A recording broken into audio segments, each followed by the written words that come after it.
Esta es la segunda parte de una serie que acabamos de iniciar titulada ¿Cuándo iniciará la tribulación? Si lo quieren apuntar para que continúen con esta serie, esta es la segunda parte. En la primera parte que compartí hace algunas horas, pues di un panorama geopolítico de toda la situación que ha suscitado la invasión a Ucrania, la alianza rusa, China, iraní y Turquía, profetizada hace 2700 años, la forma como el mundo se ha desarticulado a tal grado donde pues ya realmente la gente están como borreguitos, siguiendo todo lo que se les dice, sin investigar, sin usar el sentido común, sin consultar con expertos acerca de todo lo que está pasando. En fin, vivimos un mundo muy difícil. Y una de las cosas más importantes es que la Biblia nos revela que vendrá sobre el mundo un periodo de tiempo de terribles catástrofes. No son comparables con nada de lo que en toda la historia, escuchen esto, ni siquiera con el diluvio universal de los tiempos de Noé. Porque vino el diluvio, ¿verdad? Y murieron inmediatamente todos los seres humanos, menos 8 personas, Noé, su esposa, sus 3 hijos y las 3 esposas de sus hijos. Pero lo que se viene en el mundo se compara en la Biblia con los dolores de parto de una mujer. Cuando una mujer entra en dolores de parto, ya casi al iniciar el 9º mes, vienen dolores, van aumentando hasta que se rompe la fuente y llega la criatura tan esperada con el último dolor. Cristo comparó estos dolores de parto como se iba a llevar a cabo o como se iba a suceder los elementos geopolíticos, filosóficos, religiosos en el planeta Tierra antes de que Él venga por segunda vez. Y Cristo nos enseña, y sus apóstoles también muy claramente, que debíamos mantenernos vigilantes. Dice en Lucas 21:30 en adelante, para que sean dignos de escapar. ¿De escapar de qué? De la tribulación. ¿De qué otra cosa vamos a poder escapar, verdad? Porque hay personas que enseñan que la iglesia va a atravesar la tribulación. Pero cuando este estudio nos va a ayudar a ampliar nuestra capacidad de comprensión teológica y bíblicamente para entender que es imposible que la iglesia atraviese la gran tribulación. Nos vamos antes. Tal vez ahorita saliendo, tal vez ahorita en la noche, mañana, la semana que entra, no sabemos el día y la hora, pero ya los cascos del Apocalipsis se encuentran sonando en el cielo. Y a la voz del novio está gritándole a la novia: vengo por ustedes, prepárate, porque muchos en ese momento me dirán: Señor, Señor, y les contestaré: yo nunca te conocí. Hablamos lenguas, hicimos milagros. También los demonios pueden imitar los dones y pueden imitar los milagros. Nunca los conocí porque nunca hicieron mi voluntad. ¿Y cuál es la voluntad de un cristiano? Bueno, cuando se formó la iglesia, desde el inicio de la iglesia, Hechos 1:8, y recibirán poder cuando haya venido el Espíritu Santo y me serán testigos. Entonces, la voluntad de Dios es que tú y tú y tú y yo y todos los que seguimos a Jesús hablemos del amor de la cruz. Le hables a tu familia, le des testimonio de lo que Dios hizo en tu vida. Puedes comenzar con eso: fíjate que pues yo era así y era así, etcétera, etcétera. En la Navidad, en una fiesta, en un cumpleaños, y mi vida cambió. ¿Y por qué? Pues conocí a Jesucristo. Oye, pues yo también sigo a Dios, etcétera, etcétera. Y le contestas tú: ¿a cuál Dios? Los hindúes tenían 6 millones de dioses. Entonces la gente tiene muchas escapatorias, ¿verdad? Yo sigo a Jesús. Una vez le pregunté a una persona y le dije: ¿a cuál? ¿Cómo que a cuál? Le dije: mi cuñado se llama Jesús. O sea, dice, seguimos a Jesús. Bueno, hay cantidades de Jesuses, ¿no? Y el Jesús de la Biblia es otra cosa. Entonces vamos adiestrándonos para prepararnos para estar mejor listos para estos tiempos que vivimos. Muy bien. Muchas personas creen que el rapto de la iglesia va a ser el inicio de la tribulación. O sea, desaparecemos del mundo millones de personas y en ese momento comienza el anticristo a confirmar un pacto con los judíos y con varias naciones árabes. Sin embargo, no es eso lo que enseña la Biblia. El principal propósito de la tribulación, y la tribulación no se inicia con el rapto de la iglesia. Podemos irnos, por ejemplo, hoy en la noche en el rapto de la iglesia, viene Cristo mañana por nosotros, y pueden pasar un mes, 2 meses o tal vez un año cuando comience la tribulación. Entonces no necesariamente viene el rapto e inmediatamente comienza la tribulación. La tribulación, los que quieran apuntar, comienza, tiene su inicio cuando el anticristo confirme un pacto de paz con la nación de Israel y con naciones árabes. Abran sus Biblias en el libro de Daniel, capítulo 9, versículo 27. Daniel 9, versículo 27. En este capítulo 9 de Daniel, de los versículos 24 al 27, se encuentra la famosa semana 70 de Daniel. Porque hace 2600 años, Daniel se encontraba en Babilonia cuando comenzó a leer al profeta Jeremías. Y Daniel descubre, leyendo el profeta Jeremías, de que el exilio o todo ese tiempo en que Nabucodonosor se llevó a los judíos a Babilonia, los 70 años de exilio estaban por terminar. Y Daniel se sorprendió, era un hombre de Dios que oraba 3 veces al día, en la mañana, en la tarde y en la noche. Estamos hablando de 1 a 2 horas diarias, perdón, en cada término de su oración. Entonces se hinca Daniel en el capítulo 9 y comienza a orar a Dios. Señor, ya va a terminar la cautividad babilónica. Jeremías profetizó que serían 70 años y como él era un hombre que estudiaba la Biblia, como muchos cristianos, me espero que lo estén haciendo, estaba consciente de lo que iba a pasar. Entonces Daniel, después de orar, Dios le manda un ángel y el ángel baja del cielo. Y antes de que el ángel llegue a Babilonia o a donde estaba Daniel, Satanás envía a otro principado, al principado tal vez de Grecia o de Persia, para impedir que el ángel que mandaba Dios llegara a la tierra y le diera a Daniel el programa o la respuesta de cuánto faltaba para que Dios terminara con la nación de Israel. Entonces hay una guerra en el cielo, está en el capítulo 10 de Daniel, hay una guerra en el cielo. Finalmente el ángel llega hasta donde era Daniel y el ángel le revela a Daniel todo el programa cronológicamente de la nación de Israel. Porque todo el Antiguo Testamento, el pueblo de Dios es Israel. El Nuevo Testamento es la iglesia y la iglesia no es Israel, ni Israel es la iglesia. Son 2 entidades completamente diferentes.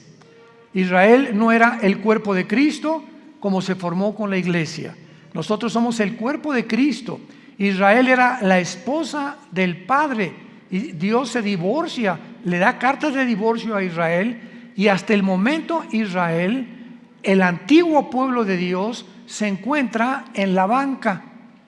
Y Dios forma a una entidad nueva que se llama la iglesia desde hace 2000 años, después de la resurrección de Jesucristo y desde el día de Pentecostés.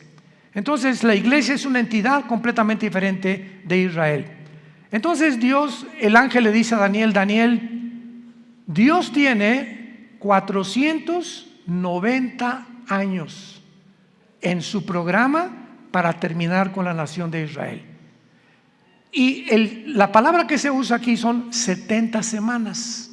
Así dice el versículo 24. 70 semanas están determinadas, decretadas sobre tu pueblo Israel y sobre tu santa ciudad Jerusalén. Los judíos tenían semanas de días y tenían semanas de años. Y aquí es lógico, ¿verdad? Por el contexto, que no está hablando de semanas de días, como lo vamos a comprobar. Entonces, 70 años están decretados para Israel, para que Dios ya acabe finalmente con toda la historia de Israel. Y el ángel le dice a Daniel: desde que se comience a restaurar la ciudad de Jerusalén, porque en aquel tiempo llegaron los babilonios, llegaron los medos persas, llegaron todo, ¿verdad? Y acabaron con Jerusalén. Cuando comience a ser restaurada Jerusalén, hasta el Mesías, habrá 483 años. 483 años, o sea, 6 semanas, que son semanas de años, vuelvo a repetir. ¿Cuándo se comenzó a restaurar Jerusalén? Nehemías, capítulo 2, del 1 al 6.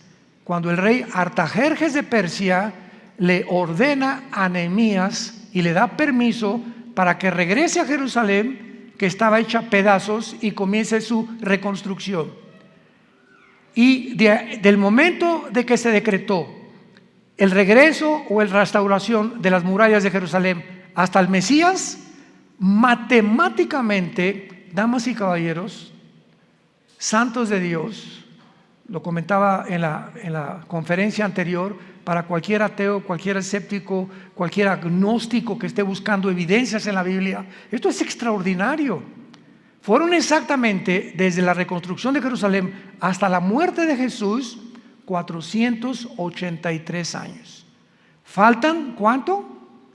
Faltan una semana, o sea, 7 años. Por eso se llama la semana 70 de Daniel. Entonces, los judíos rechazan al Mesías y se interrumpe el reloj cronológico de Dios. Y le dice Dios a Israel: no me vas a volver a ver, Jesús, con las palabras de Jesús, hasta que digan Baruch Hashem Adonai Eloheinu, que significa en el hebreo: bendito el que viene en el nombre del Señor. Hasta que ustedes me reconozcan como Mesías, no vuelvo a tratar con la nación de Israel. Entonces Dios se vuelve y forma una nueva entidad llamada la iglesia. Y la palabra iglesia, eclesia en el griego, significa los que Dios llama fuera del mundo espiritualmente. Nos envía a Dios a su espíritu a morar dentro de nosotros para que tengamos el valor.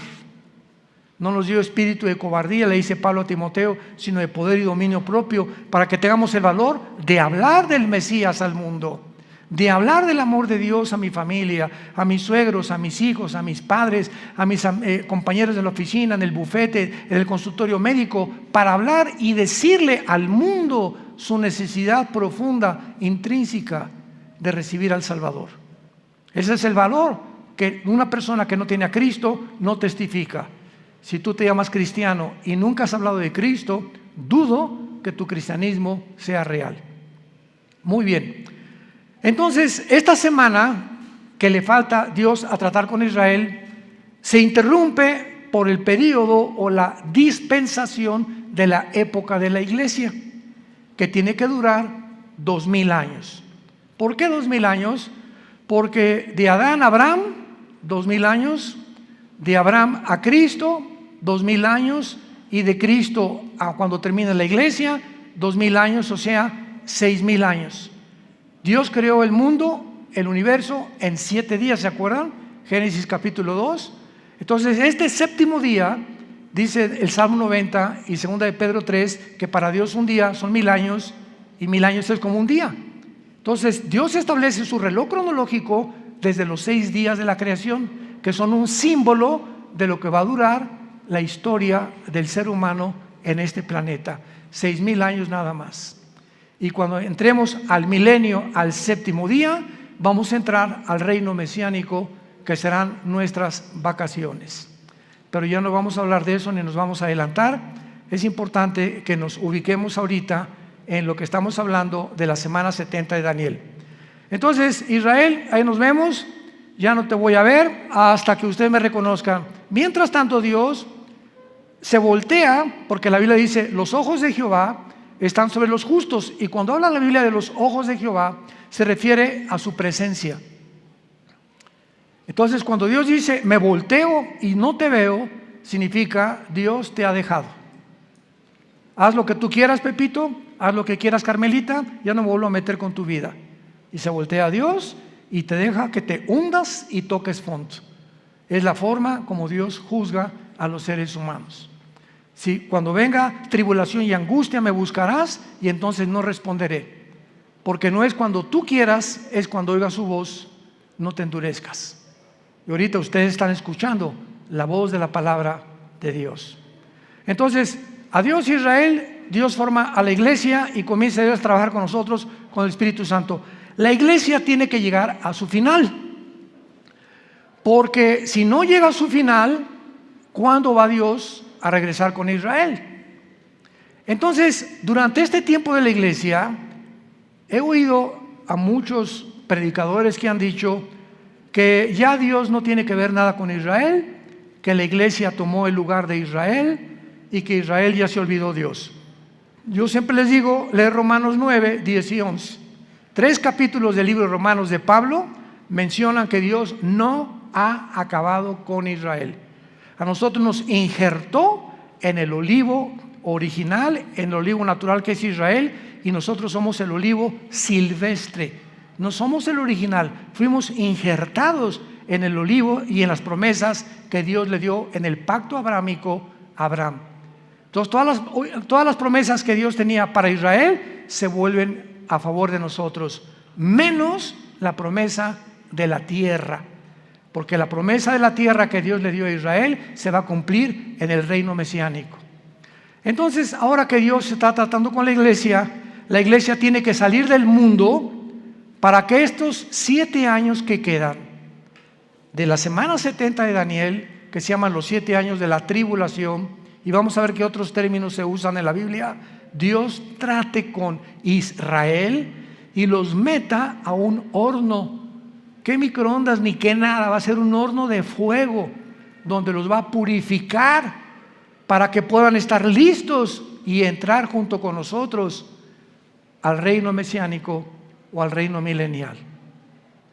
Pero veamos el versículo que más nos interesa, que es el versículo 27 de Daniel 9. Y por otra semana, o sea, por otros 7 años, ahí está la semana 70 de Daniel, es la semana que falta para Israel, que son los 7 años de la tribulación. Y por otra semana está hablando del anticristo. Confirmará el pacto con muchos. A la mitad de la semana hará cesar el sacrificio y la ofrenda, y después, con la muchedumbre de las abominaciones, vendrá el desolador, que es el anticristo, hasta que venga la consumación y lo que está determinado se derrame sobre el desolador. Santos de Dios, este versículo 27, por eso la Biblia es más moderna que el periódico de mañana en la mañana. La Biblia es más moderna que cualquier noticia que el mundo pueda sacar, porque todo Dios lo puso con anticipación para que cuando suceda nos acordemos que Dios es el Dios que conoce el futuro. Y ese es el verdadero Dios al quien tú y yo estamos sirviendo. Noten ustedes, hablando del anticristo, versículo 27, y vamos a traducirlo, por 7 años el anticristo va a confirmar, no a afirmar. ¿Ya lo vieron? Confirmar un pacto. Esto significa que cuando nos vayamos nosotros y el anticristo se siente con los rabinos judíos o con los gobernantes de Israel actuales, o no sabemos quiénes serán, para firmar un pacto, confirmar un pacto, estos gobernantes judíos van a aceptar que este hombre les garantice la paz por 7 años, por la semana 70 de Daniel, que son 7 años. Entonces el anticristo les va a decir: por 7 años les garantizo que ninguna fuerza externa, ningún poder, ni Rusia, ni China, ni nadie los va a atacar. Pero al mismo tiempo dice: confirmará el pacto con muchos, aparte de Israel. ¿Quiénes son estos muchos? Las naciones árabes, que han sido su principal enemigo de Israel. Ahora, qué maravilloso. Desde 1948 que Israel se estableció como nación soberana, independiente y libre, y el mundo estupefacto volteó hacia Israel. En un día se formó una nación, después de casi 2000 años que estuvieron exiliados por todo el mundo. Entonces, esto es impresionante, porque desde 1948 hasta principios de este siglo, síganme con cuidado, hasta principios de este siglo, solo dos naciones árabes habían firmado pactos de paz con Israel: Jordania y Egipto, que todavía permanecen estos paz con Israel.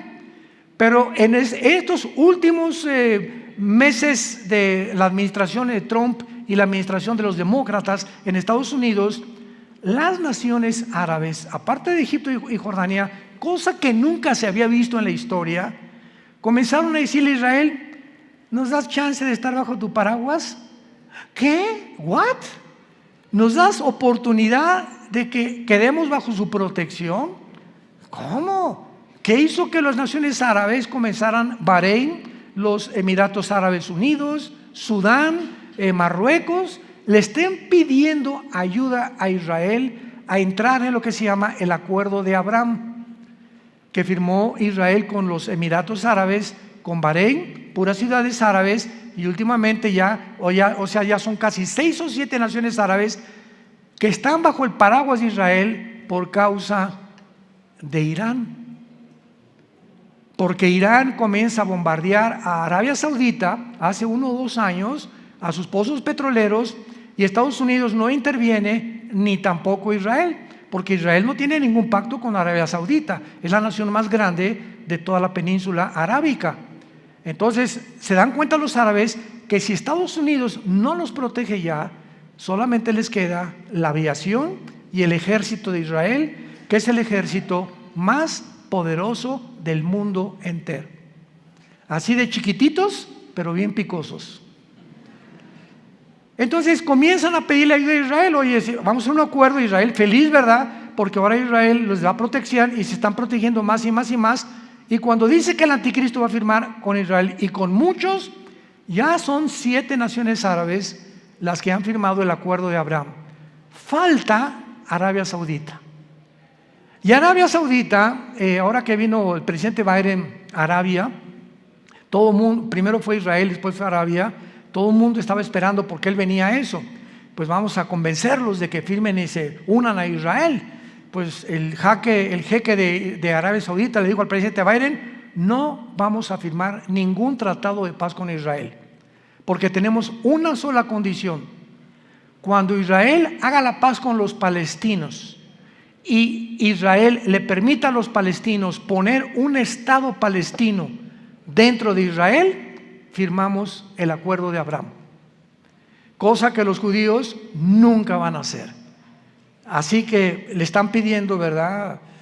Algo que está completamente en contra de la misma política de hace más de 75 años que se formó Israel, para que ellos permitan que los palestinos formen un estado dentro de Israel. Imagínense, ahorita están los palestinos en la Franja de Gaza, están en el Banco Oriental, en Jericó, y están en la frontera con Galilea, en las colinas del Golán, Siria, apuntando los cañones contra Israel. Entonces imagínense que en México haya 2 Méxicos. O sea que la península de Yucatán y Chetumal, etcétera, etcétera, le digan al presidente: pues nos independizamos del gobierno mexicano, pero vamos a estar dentro de la República Mexicana, pero con 2 gobiernos.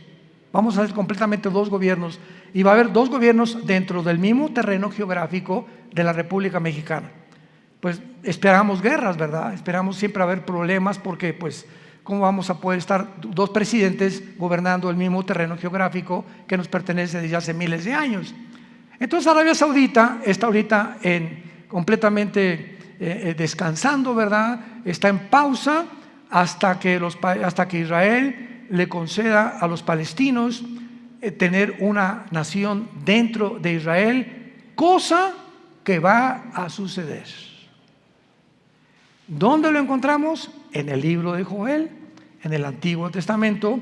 Ahí denle la vuelta a Oseas, después de Daniel, para que no se vayan hasta Génesis. Y luego sigue Joel, no se pierdan tanto. Y aquí en el libro de Joel, capítulo 3, que describe la Tercera Guerra Mundial y la venida de Jesucristo, dice así, Joel capítulo 3, versículo 1 y 2, principalmente. Porque he aquí que en aquellos días y en aquel tiempo en que haré volver la cautividad de Judá y de Jerusalén, reuniré a todas las naciones y las haré descender al valle de Josafat, o sea, al valle del Meguido, donde será y se librará la Tercera Guerra Mundial, conocida como la batalla del Armagedón, que se encuentra en Apocalipsis 16, del 12 al 14. Los reuniré en el valle de Josafat y allí entraré en juicio con ellas a causa de mi pueblo y de Israel, mi heredad, a quienes ellas esparcieron entre las naciones y repartieron mi tierra. Una de las razones por las cuales Dios se va a enojar con la nación de Israel es que van a acabar cediendo a la presión de otras naciones para permitir dos naciones dentro de una nación. Repartieron mi tierra, la tierra que Dios le prometió a Abraham, a Isaac y a Jacob. Muy bien, ahora veamos este famoso pacto de paz o tratado que confirmará el anticristo, porque hay 5 cosas claves de este tratado, los que lo quieran apuntar. Número 1, el tratado de paz que el anticristo va a confirmar con Israel será entre Israel y el anticristo, involucrando a naciones árabes. Número 1, involucrando a naciones árabes. Puesto que el anticristo tiene que surgir de alguna de las naciones que formaron el antiguo imperio romano, él será el principal protagonista. Ahora vean esto. Para los judíos el anticristo va a ser casi como un Mesías, porque para que hayan confiado que nadie los va a agredir y para que el anticristo tenga el poder de detener a naciones que sean contra Israel, es porque el anticristo va a ser un personaje sobrenatural, controlado por un principado completamente angelical, un principado de Satanás. Ahora esto es muy, muy importante, ¿verdad? Porque él va a ser el principal protagonista y él no va a permitir que nadie los ataque. Antes de que el anticristo firme este tratado, va a haber 2 guerras en Israel, que están mañana en el periódico delante de nosotros. La primera es la del Salmo 83. El Salmo 83 profetizó hace 3000 años que las naciones árabes que forman el círculo cercano a Israel, Egipto, Jordania, el Líbano, Irak y Siria, van a tratar de aniquilar a Israel por segunda o tercera o cuarta vez. Lo intentaron en el 48 cuando regresaron. Al otro día, cuando el primer ministro de Israel proclamó Israel como un estado libre y soberano, los atacaron. Al otro día, el 15 de mayo de 1948. Los volvieron a atacar en 1956. Los volvieron a atacar en la Guerra de los 6 días, 1967, junio del 1 al 7 de 1967. Y los volvieron a atacar en la Guerra de Yom Kippur, 1973. Cuando Yasser Arafat formó el movimiento para la liberación de Palestina, jurando en el decreto que tienen los palestinos: nunca permitiremos que podamos tener un gobierno en Israel sin Jerusalén. Imagínense nada más. Todos los diplomáticos, el presidente Bush, el presidente Carter, el presidente Clinton, el presidente Reagan, el presidente Trump, el presidente Biden, le han dicho a los palestinos, bueno, les damos la mitad de Jerusalén y les damos aquí, les damos allá, y ellos dicen, no, toda Jerusalén. O sea, cosa, ¿verdad? Me río porque es una imposibilidad.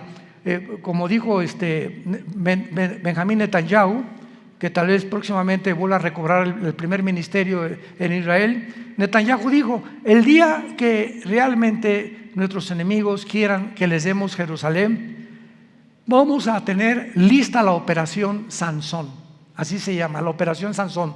¿Qué pasó con la operación Sansón? ¿Se acuerdan de la vida de Sansón? En Números capítulo 3 en adelante.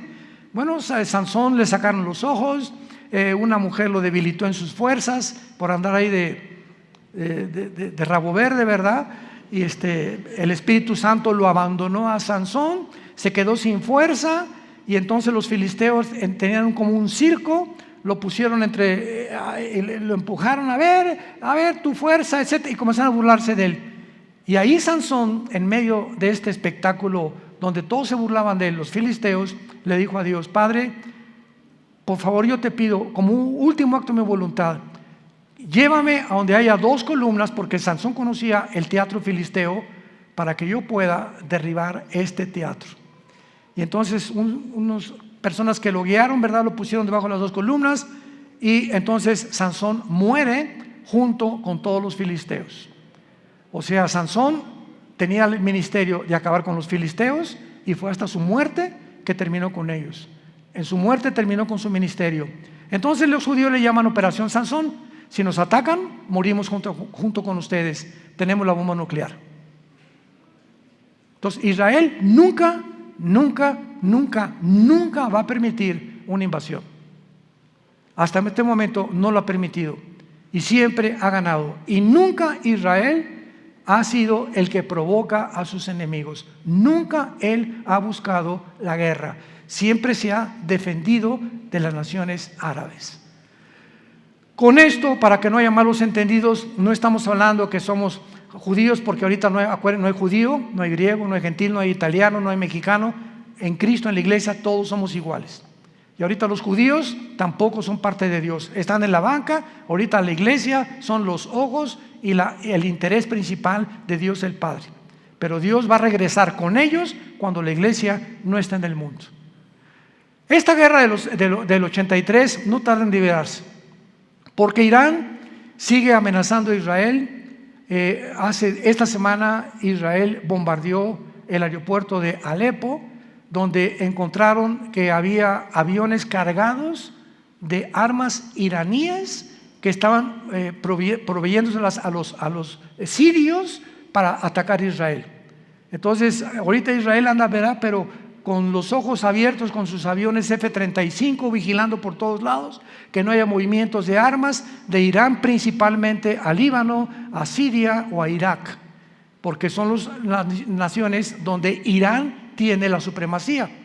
Irán ahorita sostiene a Hezbollah, el grupo terrorista más grande del mundo en el Líbano, sostiene a los yudis en Yemen, en la península arábica, y sostiene al grupo de Hamas en la franja de Gaza o en la franja de los palestinos. Así que Irán ahorita es el peligro número 1 del Medio Oriente, y es el que va a iniciar esta guerra para que ataquen a Israel. Muy bien. Después de esta guerra, que tal vez nosotros la vayamos a oír en estos días, porque ya no tarda ahorita con tantos viajes que está bombardeando Israel y a Siria e Irán, y van a tener que responder, y se va a armar un conflicto bélico muy grande. Israel va a volver a ganar, de acuerdo al Salmo 83, va a volver a ganar. Y después de la guerra del 83, viene la guerra de Gog y Magog. Ezequiel 38 y Ezequiel 39. En el Antiguo Testamento. ¿Cuál es la guerra de Gog y Magog? Cuando Putin vea que ya los judíos vencieron a los árabes, ahorita Putin está reuniendo a todas las naciones islámicas del mundo entero bajo su sombrilla. Y bíblicamente en Ezequiel 38 las naciones que van a estar en la región de Magog. Magog es una zona geográfica que comienza desde Finlandia, el mar Báltico, baja por Ucrania. Ucrania pertenece a Magog, por eso nunca se va a salir Putin de Magog, de Ucrania jamás. Kirguistán, Uzbekistán, Kazajistán, Afganistán, Pakistán y todas las regiones del mar Báltico y del mar Negro que están al sur de Rusia, que se dividieron de Rusia en 1991, cuando el comunismo cayó, se perdió Rusia, la Unión Soviética, el 30% de su territorio, que son todas estas naciones que ahora son independientes de Rusia. Pues Putin, su propósito es reunirlas a todas, y todas son musulmanas, menos Ucrania. Todas son musulmanas, menos Ucrania. Y todas estas naciones se van a unir después de la guerra del 83 para venirse en contra de Israel. Qué interesante que Putin tenga semanas buscando alianzas con todas estas naciones. Ya está en Kazajistán, acaba de salir de Kazajistán hace algunos días y va a comenzar a recorrer o a hacer una campaña para unir estas naciones y se cumpla Ezequiel 38 y 39, que será la guerra de la antesala de la guerra del Armagedón. Y pienso de una forma particular que estas dos guerras, la del Salmo 83 y la de Ezequiel 38 y 39, van a suceder antes de que nos vayamos de este mundo. Es posible que veamos y seamos testigos de estas dos invasiones. Y el anticristo, viendo que otra vez derrota Israel a Rusia, porque viene de Rusia con Gog y las naciones musulmanas, entonces el anticristo va a ser el papucho de papuchos. Y ya no va a haber nadie que le pueda hacer frente en el mundo entero, porque ya acabó Rusia, ¿verdad? Ya acabaron las naciones árabes, el primer círculo, los musulmanes ya no van a tener el poder para poder atacar a Israel. Y entonces el anticristo va a erigirse como el dictador número uno del mundo entero, y el anticristo va a unir a Europa con el Medio Oriente. Se van a formar dos continentes, Asia, Medio Oriente y Europa, en una mezcla. Daniel capítulo 7, los 10 cuernos y los 10 dedos de la estatua de Nabucodonosor, y de entre estas 10 naciones, 5 de Europa y 5 del Medio Oriente, dentro de una de ellas, Daniel 7 dice, surgirá el anticristo. Así que no especulemos que el anticristo es el Papa, o que Obama tiene cara del anticristo también, o que el príncipe Felipe por aquí por allá, o que Gorbachov se murió hace 3 días, así que tampoco podía ser el anticristo. Decían que porque tenía un lunar aquí era el 666. Bueno, ha habido tantas especulaciones, ¿no? Nunca sabremos cuándo va a surgir el anticristo hasta que oigamos. Pongan atención, santos de Dios, hasta que oigamos. Se formó un G10, ahorita hay un G7. 5 naciones de Europa, viendo que ya no pueden subsistir por el gas que Rusia les está impidiendo tener ahorita el invierno de este año en la Unión Europea, ha aumentado el gas en cada nación de Europa 10 veces más. Entonces Europa se encuentra hundiéndose económicamente, y ahora sin gas, porque Rusia le está cerrando ya la llave por haber tratado de ayudar a Ucrania. Va a quedar Europa tambaleándose, ¿verdad? Y no hay mejor caldo de cultivo para un dictador que cuando una nación está en problemas, como lo fue para Adolfo Hitler. Adolfo Hitler en 1932-33 acaba de pasar la Primera Guerra Mundial, perdió Alemania en la Primera Guerra Mundial. Vino el caos económico en los 30s, donde la gente se está muriendo de hambre, y en medio de este caos Alemania estaba llena de comunistas, porque el comunismo comenzó en el 93 con los bolcheviques, con Lenin. Estaba sin trabajo, no había fábricas, y llega Hitler y crea la Volkswagen, que significa el carro del pueblo. Fernando Porsche fabrica los primeros carros Porsche, hace fábricas, saca Hitler a los comunistas de Alemania, y pues decía la gente, este es el hombre que estamos esperando. Siempre el engaño del populismo, ¿verdad? De los gobiernos populistas. Este es el que estábamos esperando, porque siempre desgraciadamente estamos esperando un hombre que nos saque del hoyo, y no hay nadie que nos pueda sacar más que Jesucristo, el Hijo de Dios, nada más. Entonces Hitler tenía el caldo de cultivo, ¿verdad? Igual todos los grandes dictadores que ha habido en la historia, Saddam Hussein, el que tú me quieras mencionar, surgen cuando el problema en la nación se encuentra completamente económicamente quebrantada. Y de ahí el que surja en la nación le estará eternamente agradecido que lo sacó del hoyo, pues el anticristo se formará y lo adorarán como Dios.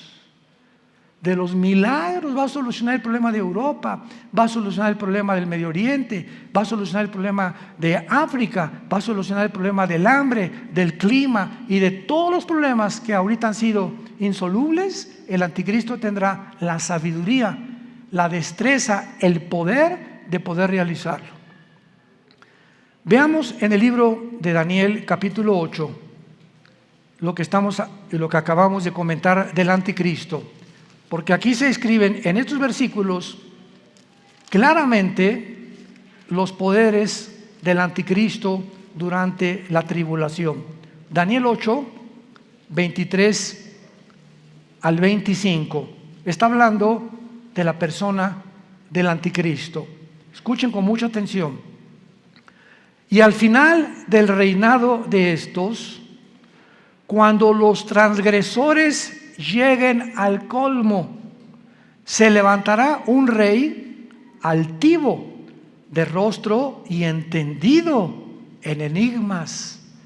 Su poder se fortalecerá, mas no con fuerza propia, y causará grandes ruinas y prosperará, y hará arbitrariamente y destruirá a los fuertes y al pueblo de los santos. Con su sagacidad hará prosperar el engaño. En su mano y en su corazón se engrandecerá, y sin aviso destruirá a muchos, y se levantará contra el príncipe de los príncipes, pero será quebrantado, aunque no por mano humana. Rápidamente, para terminar, resalto estas características. En primer lugar, el poder del anticristo no será de él. Su poder se fortalecerá, mas no con fuerza propia, y lo explica Apocalipsis capítulo 13. Y Satanás le entregó su autoridad, y le entregó su poder, y le entregó su sabiduría al anticristo. Por eso dice, su poder se fortalecerá, pero no de él. Todo lo que él haga será porque estará completamente poseído por principados demoníacos. En segundo lugar, dice el versículo 23, que va a ser un rey altivo de rostro y entendido en enigmas. Apunte la palabra en hebreo, enigmas, que es chida. No chiro, chida. C-H-I-D-H-A, chida. Escuchen lo que significa la palabra chida. Significa dichos o cosas difíciles de resolver, problemas para la inteligencia común del ser humano. O sea, que él va a tener una capacidad sobrenatural, científica, filosófica, política, religiosa, que va a asombrar a la mente más brillante que pueda en ese tiempo existir en el mundo. Entendido en enigmas, su poder se fortalecerá, prosperará y hará arbitrariamente y destruirá a los santos con su sagacidad. Esta palabra sagacidad es la palabra sekel en el hebreo, S y con K, sekel, apúntala, que significa inteligencia para resolver crisis. Con su inteligencia para resolver crisis hará prosperar el engaño. O sea, todo su reino será de engaño, de mentiras, de promesas falsas, porque a los 3 años y medio, en lugar de los 7 años, entrará al templo judío, les permitirá reconstruir el tercer templo a los judíos, los traicionará a los judíos y comenzará la persecución. Mateo 24, 15 al 20. Así que nos encontramos, hermanos, ante un panorama delante de nosotros que es muy claro, porque será un pacto firme el que él va a confirmar. Va a iniciarse con 7 años de falsas promesas. Les dará a los judíos el derecho de reconstruir el templo, y a los 3 años y medio profanará el templo, persiguiendo a los judíos y a los cristianos que queden en aquellos días. Tenemos ante nosotros una película, por eso se llama el Apocalipsis. ¿Saben qué significa la palabra Apocalipsis? Viene del griego descorrer la cortina, es lo que significa, descorrer la cortina. Dios en el Apocalipsis nos descorre las cortinas que nadie con su inteligencia natural o humana puede penetrar en el futuro más que el Dios de la Biblia. Nos corre y nos abre la ventana para que nos asomemos y nos diga: he aquí, vengo en breve. Dichosos los que lavan sus ropas para tener derecho al árbol de la vida, y para que sepan que en cualquier momento vengo por ustedes, y muchos se arrepentirán, se jalarán los pelos al darse cuenta que era demasiado tarde, porque nunca hiciste firme tu vocación y tu elección. La puedes tú hacer en esta tarde a través de la convicción que el Espíritu Santo causa en tu corazón. Oremos. Te damos gracias, Padre y Dios de Jesucristo nuestro Señor, el gran pastor de las ovejas, por el pacto sempiterno. Oramos que Dios te haga hacer, que te motive y que tu pueblo pueda despertar, Señor, porque tu pueblo está dormido. Hay un engaño operando en el mundo entero ya, haciéndonos creer cosas que no son reales. Los medios de comunicación están llenos de mentiras, falsedades por todos lados, donde el mundo ya no sabe qué creer y qué no creer. Pero tenemos la palabra profética más segura, a la cual haríamos bien en estar atentos como una antorcha que alumbra en lugar oscuro hasta que el lucero de la mañana salga en nuestros corazones. Gracias, Padre, por tan grande salvación, por esa cruz donde tu Hijo le pusieron espinas en la cabeza, clavos en las manos y clavos en los pies, y desangrando y agonizando, Él pudo expresar las palabras más sublimes que un hombre en ese estado pueda expresar: perdónalos, porque no saben lo que hacen. Pero en este momento tú ya sí sabes que Él murió por ti, para pagar por tus pecados, que fue enterrado, crucificado y resucitado a los 3 días, y que tú necesitas abrazar esa cruz hoy, que tu corazón está preparado, e invitarlo a tu vida como tu Señor y Salvador. Dile estas palabras desde lo profundo de tu alma, si quieres en este momento arrepentirte de tu vida y entregársela a Dios. Padre, te pido perdón por mi vida, por mis pecados. Creo que en esa cruz con tu sangre pagaste por ellos, y que a los 3 días resucitaste de los muertos. Y porque creo que vives, Jesús, te pido que entres a mi corazón como mi Señor y mi Salvador. Te doy gracias por la vida eterna y por lo que harás en los pocos días que me quedan de vida para hablar de ti, Señor.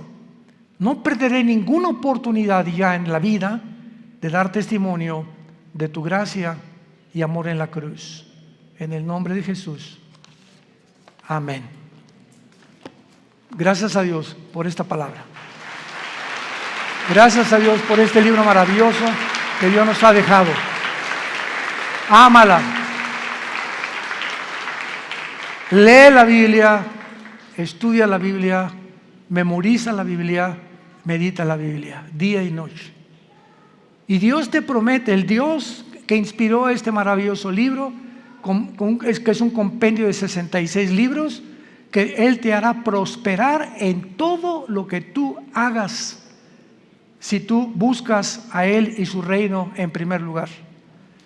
Y Él no es hombre para que mienta, ni hijo de hombre para que se arrepiente. Lo que Dios cumple lo va a hacer realidad en tu vida. Pero tú tienes que apegarte, abrazar, arraigarte a esta palabra santa, En la mañana ábrela en los Salmos, en Proverbios, en Juan. Léela 15 minutos, 20 minutos. Antes de leerla, Padre, abre mi corazón a tu palabra. Dame entendimiento, Espíritu Santo. Ahorita vamos a comer todos. No están ayunando, ¿verdad? Y antes de comer, donde quiera que estés, ahora agarra a tu mamá, a tu esposa, que tal vez no habías hecho. Padre, gracias por estos taquitos de barbacoa. Gracias, Señor, por esta comida, en el nombre de Jesús. Y comenzamos ya a vivir una vida de agradecimiento al Creador y al que dio su vida en una cruz por nosotros. Antes de acostarte, Padre, gracias por este día. Me acuesto en paz, me acostaré y así mismo dormiré, porque tú me haces vivir confiado. Quiero dormirme como un angelito sin pensar en nada, porque mañana tú me dirás qué cosa tengo que hacer. Pero comienzas a experimentar una paz que sobrepasa el entendimiento, que nunca habías experimentado hasta el momento que recibes a Cristo.